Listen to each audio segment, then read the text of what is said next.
আসসালামু আলাইকুম দর্শক, শুভেচ্ছা নেবেন। আশা করি ভালো আছেন।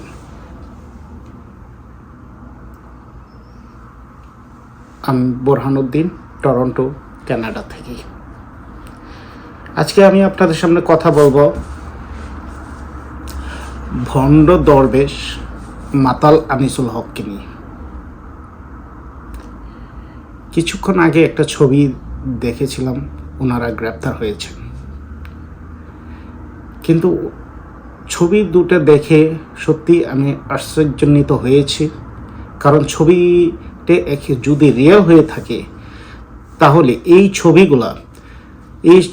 এই ছবিগুলা সংরক্ষণের জন্য বাংলাদেশের তত্ত্বাবধায়ক ইন্টারিম গভর্নমেন্টের কাছে আবেদন কোনো একটা জাদুঘর তৈরি করে ঢাকা শহরে কিংবা দেশের কোনো একটা প্রান্তে ওই জাদুঘরে রাখা উচিত,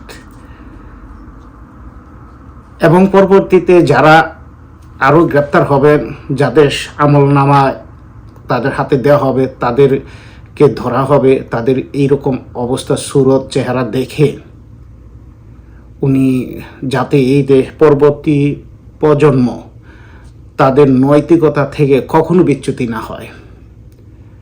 তারা পৃথিবীতে এসে ধার্মিকতা করেছিল তারা আইনের ঊর্ধ্বে, বিচারের ঊর্ধ্বে। তারা বলেছিল I am state, I am law, like that ফ্রান্সের চতুর্দশ লুই।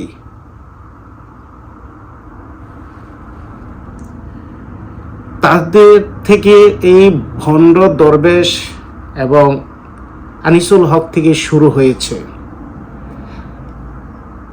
আমলনামা দেওয়ার কাজ। তাদের কুকর্মের যথোপযুক্ত শাস্তি আমি দাবি করছি। অর্থ লুটকে নাম্বার ওয়ান, বাংলাদেশের নাম্বার ওয়ান অর্থ লুটকারী হচ্ছে সালমান এফ রহমান। বাংলাদেশের নাম্বার ওয়ান আইনের অপব্যাখ্যাকারী হচ্ছে আনিসুল হক। জাতির সামনে মস্করা করতে করতে জাতিকে একদম শেষ করে ফেলেছে। জাতির মাথায় আজ সুস্থ চিন্তা করতে পারে না কোনো জাতি। যারা তৃণমূল পর্যায়ে ছাত্রলীগ, আওয়ামী লীগ করো, তোমরা তাদের অবস্থা দেখো। আমি জানি তোমরা গর্তের ভিতরে লুকিয়ে যাবে, কিন্তু আমি ছাত্র জনতার কাছে বলবো, তোমরা তোমাদের এলাকায় যারা লুটপাটকারী, রাষ্ট্রের অর্থ সম্পদ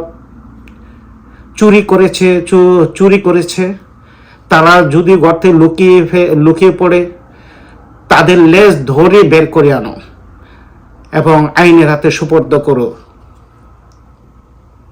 তারা বলেছিল তারা খেলবে মাঠে, খেলতে হলে যে দৌড়াইতে হয়। তাদের তলপেটে গত 16 বছরে তাদের তলপেটে এত চর্বি জমেছে যে শুকরের মতো চর্বি জমেছে। এই চর্বি নিয়ে তারা মাঠে দৌড়াবে দৌড়ের কথা, হাঁটতে গেলেই হাঁপানি শুরু হবে। হাঁপাইতে হাঁপাইতে মরুর প্রান্তরে তপ্ত রৌদ্রে যেমন কুকুর দৌড়াইতে দৌড়াইতে শুধু বলে পানি পানি পানি, 1.5 হাত জিব্বা বের করে দিয়ে, ঠিক তদ্রুপ তারা বলবে যে এই তাদের আমলনামা যখন দেওয়া হবে তারা বলতে শুরু করবে পানি পানি পানি। সামান্য একটু আমলনামার হিসাব নিতেছিল গোপালগঞ্জে। দেখেন, শুধু গোপালগঞ্জের একটাই গুঙ্গানি শব্দ, আব্বা আব্বা আব্বা। প্রতিটা আমলনামার সারা বাংলাদেশে সেই ভণ্ড দরবেশ থেকে শুরু করে আনিসুল হক থেকে শুরু করে তৃণমূল পর্যায়ে জ্বর উপড়ে ফেলতে হবে। এই দুর্নীতির জ্বর, দুর্নীতির মূল।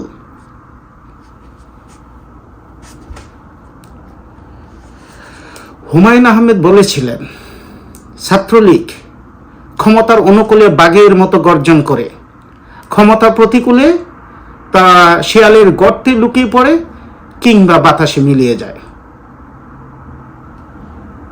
আসছে 15ই আগস্ট, তারা কোনো একটা ঘটনা বাংলাদেশে সিনক্রেট করার জন্য তারা প্রস্তুত।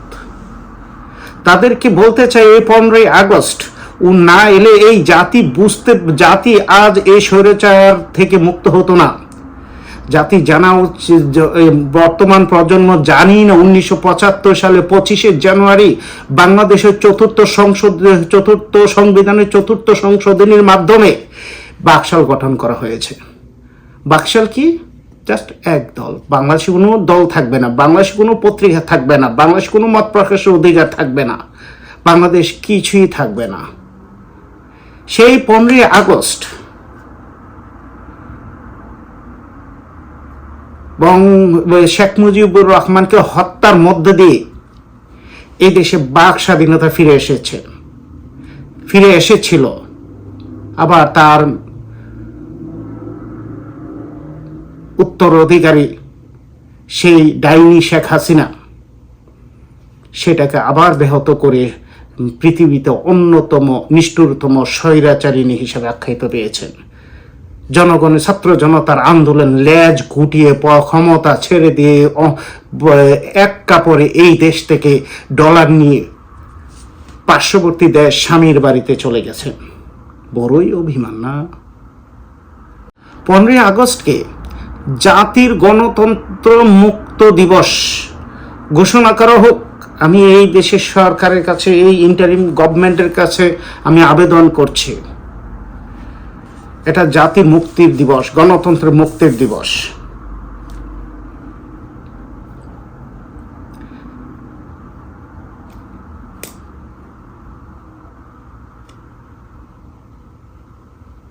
সালমান এফ রহমান সম্পর্কে আমার একটা গল্প দিয়ে শেষ করি।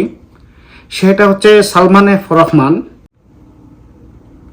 সে কী রকম দুর্নীতিবাজ, কী রকম শেয়ার বাজার লুটকারী, সেটা বলে আমি শেষ করে দেব আজকে। 2011 সাল কিংবা 12 সাল, আমি তখন কানাডাতে 19 বছর কিংবা 20 বছরের একটা ছেলের সাথে আমার পরিচয় হয়েছে। অনেক বন্ধু, তার পরিচয় বাংলাদেশি কি আমি জানতাম না, জানিও না। কিন্তু তখন পরিচয় হতে হতে ওই ছেলেটা বলল যে ভাই চলেন আমরা একটা ফ্রান্সে ট্যুর দিয়ে আসি, সমস্ত খরচ আমার। আমি বললাম আমার তো টাকা নেই, আমি কিভাবে ফ্রান্সে যাব? সমস্ত টাকা আমি দেব। আমি বলছিলাম, জিজ্ঞাসা করছিলাম তুমি কোথায় থেকে এত টাকা পেলে?